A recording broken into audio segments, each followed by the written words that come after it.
વર્ષ 2023માં શેર બજારમાં ભરપૂર કમાણી થઈ। 2023માં રોકાણકારો ધૂમ કમાયા। નિફ્ટી આખા વર્ષમાં લગભગ 20% વધ્યો અને 2021 પછી સૌથી વધુ રિટર્ન મળ્યું।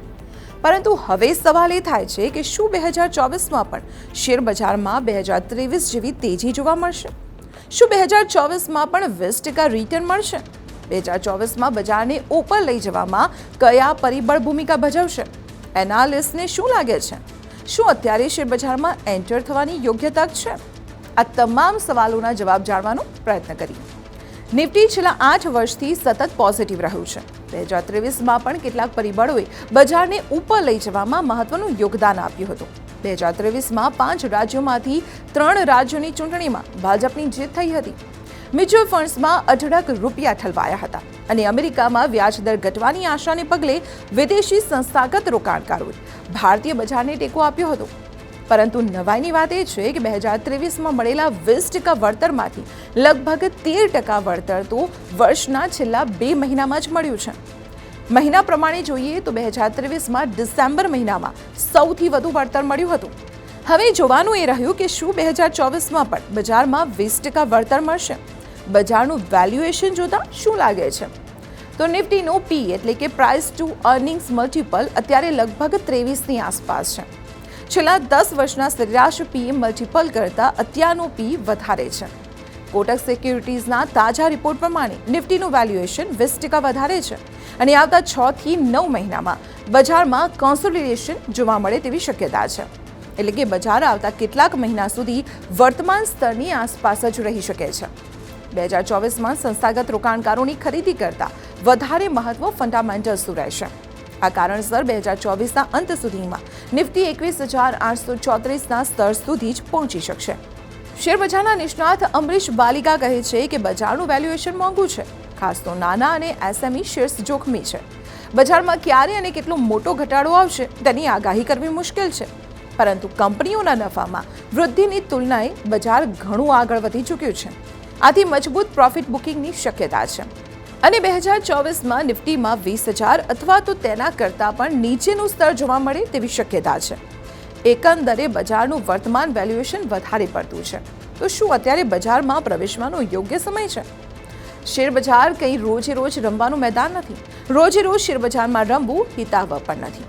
મની9 તમને લાંબા ગાળા માટે રોકાણ કરવાની સલાહ આપે છે, પરંતુ સવાલ એ છે કે 10 વર્ષના સરેરાશ વેલ્યુએશન પર ટ્રેડ થઈ રહેલા બજારમાં અત્યારે એન્ટ્રી કરવી યોગ્ય છે? તેનો જવાબ જાણવા માટે 2024ના ટ્રિગર્સને સમજવા જરૂરી છે। એટલે કે આ વર્ષે બજારમાં કઈ મોટી ઘટનાઓની અસર પડી શકે છે તે જાણીએ। 2024માં 3 થી 4 મહત્વની ઘટના શેરબજારની દિશા નક્કી કરશે। સૌથી પહેલી ઘટના છે મે મહિનામાં થનારી લોકસભાની ચૂંટણી। બીજી ઘટના છે અમેરિકામાં ફેડ દ્વારા વ્યાજ દરમાં થનારો ઘટાડો।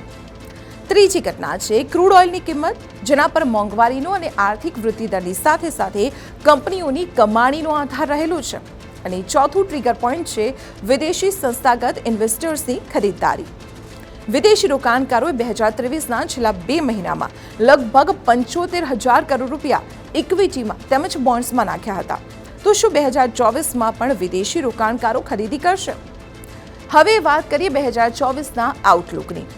શેરબજારના એક્સપર્ટ સંતોષ સિંહ કહે છે કે બજારનું વેલ્યુએશન ભલે મોંઘું હોય, પરંતુ નેસ્લે અને બ્રિટાનિયા જેવી કેટલીક કંપનીના શેરમાં સારું રિટર્ન મળવાની શક્યતા છે। નિફ્ટી માટે 21,050 અને ત્યારબાદ 20,300 મહત્વની ટેકાની સપાટી છે। ઉપરની બાજુએ 21,600 અને 21,900 અને ત્યારબાદ 22,400 રેઝિસ્ટન્સનું કામ કરશે।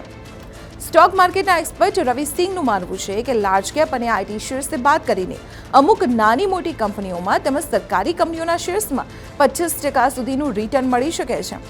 બજારે 20,500ની આસપાસ બેઝ બનાવી લીધો છે, એટલે અહીંથી મહત્તમ 10% સુધીનો ઘટાડો થઈ શકશે, પરંતુ તેનાથી વધુ ઘટાડો નહીં થાય। એટલે જો તમે બજારમાં એન્ટ્રી કરવા માંગતા હો તો 60% રોકાણ અત્યારે કરી શકો છો। પછી જો બજારમાં 5% ઘટાડો થાય તો 20% રોકાણ કરો અને વધુ 3% ઘટાડો થાય ત્યારે બાકીનું 20% રોકાણ કરી શકો છો। આમ કહી શકાય કે 2023 જેવી તેજી 2024માં જોવા મળે તેવી શક્યતા નથી લાગતી, કારણ કે બજાર વધતું જશે તેમ તેમ પ્રોફિટ બુકિંગની શક્યતા પણ વધી જશે। પરંતુ ચોક્કસ શેરમાં સારું રિટર્ન મળવાની શક્યતા છે. આથી મ્યુચ્યુઅલ ફંડ્સ દ્વારા અથવા ઇન્ડેક્સ ફંડ્સ દ્વારા રોકાણનો વિકલ્પ પસંદ કરો અને શેર બજારના મોટા ઘટાડાની ડાયરેક્ટ અસરથી બચીને રહો.